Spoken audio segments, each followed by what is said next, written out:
முடிவுன்னு தெரிஞ்சுக்க வழி இருக்கா? இவன் பறக்கிற திசையில தெரிகிற எதிரிய முடிச்சிட்டு மன்னவன் போல் சிரிப்பான்.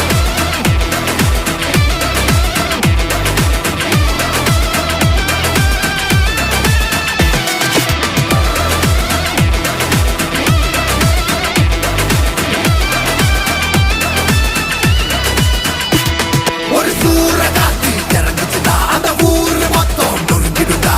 நேர நின்னு மறைச்சவல்லா மண்டிய போட்டுட்டு மன்னிப்பு கேட்டுடு.